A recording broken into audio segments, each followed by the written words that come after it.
തൃശൂർ ഇരിഞ്ഞാലക്കുട കൂടൽമാണിക്യം ക്ഷേത്രത്തിന്റെ ഭാഗമായ വസ്തുവുമായി ബന്ധപ്പെട്ട് ഹൈക്കോടതിയുടെ നിർണായക ഉത്തരവ്.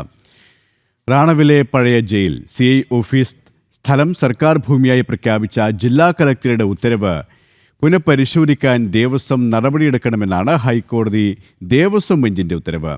ജനം TV ഡയറക്ടറും BJP സൗത്ത് ജില്ലാ സെക്രട്ടറിയുമായ വിപിൻ പാറമേക്കാട്ടിൽ ഹൈക്കോടതി നൽകിയ പരാതിയിലാണ് നിർണായക ഇടപെടൽ.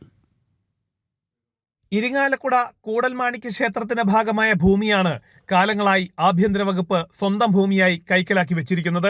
ക്ഷേത്രഭൂമി അനധികൃതമായി കൈവശപ്പെടുത്തിയിരിക്കുകയാണെന്ന് കാണിച്ച് ഇരിങ്ങാലക്കുട സ്വദേശിയും ജനം TV ഡയറക്ടറും BJP സൗത്ത് ജില്ലാ സെക്രട്ടറിയുമായ വിപിൻ പാറമേക്കാട്ടിൽ നൽകിയ പരാതി പരിഗണിച്ച് ഹൈക്കോടതി സ്വമേധയാ കേസെടുത്തിരുന്നു. ഈ കേസ് പരിഗണിച്ച കോടതി 2005 കൂടൽമാണിക്യം ദേവസ്വം ആക്ട് 28 പ്രകാരം വിഷയം ജില്ലാ കളക്ടറുടെ സാന്നിധ്യത്തിൽ ദേവസ്വം അധികൃതർ ചർച്ച നടത്തി. ശേഷം തീരുമാനം വേണ്ടിവന്നാൽ പുനഃപരിശോധിക്കാൻ ഉത്തരവിട്ടു. 1840 കൊച്ചി രാജാവ് പോലീസ് സ്റ്റേഷൻ സ്ഥാപിക്കാൻ ദേവസ്വത്തിന്റെ സ്ഥലത്ത് അനുമതി നൽകിയതാണെന്നും ഇപ്പോൾ പോലീസ് സ്റ്റേഷനും ജയിലും മാറ്റി സ്ഥാപിച്ചതിനാൽ ഭൂമി ദേവസ്വത്തിന് തിരികെ നൽകാൻ നടപടി ഉണ്ടാകണമെന്നാണ് ഹർജിയിൽ പ്രധാനമായും ഉന്നയിച്ചിട്ടുള്ളത്. ഇതിനു മുമ്പിലത്തെ ദേവസ്വം ബോർഡ് ചെയർമാൻ ഉണ്ടായിരുന്നു ശ്രീ പ്രദീപ് മേനോൻ. അദ്ദേഹം ഈ കൂടൽമാണിക്യം ദേവസ്വത്തിന്റെ പോയ സ്വത്തുക്കളൊക്കെ ഒന്നൊന്നായി തിരിച്ചു പിടിക്കാൻ തുടങ്ങി.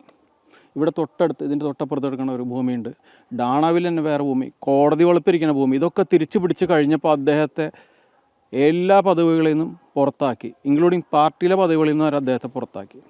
അപ്പോൾ അതിനുശേഷം ഇവിടെ ആരും ചോദിക്കാനില്ല പറയാനെന്നുള്ളൊരു നില വന്നപ്പോഴാണ് ഇതിൽ നമ്മൾ വിഷയത്തിൽ ഇടപെടുന്നത്. എന്തായാലും ഇനിയും ഈ കേസ് നമ്മൾ വെരി ക്ലോസ്ലി മോണിറ്റർ ചെയ്തുകൊണ്ടിരിക്കും.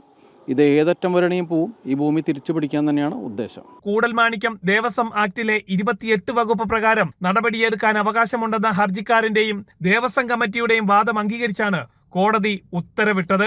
അതേസമയം ക്ഷേത്രത്തിന് ഭൂമി തിരികെ ലഭിക്കുന്നതുവരെ പോരാട്ടം തുടരുമെന്നും സ്ഥലം MLAയും ഉന്നത വിദ്യാഭ്യാസ മന്ത്രിയുമായ ഡോക്ടർ R ബിന്ദു വിഷയത്തിൽ ഇതുവരെ ബന്ധപ്പെടാൻ പോലും തയ്യാറായിട്ടില്ലെന്നും വിപിൻ പാറമേക്കാട്ടിൽ ആരോപിച്ചു. ജനം, തൃശൂർ.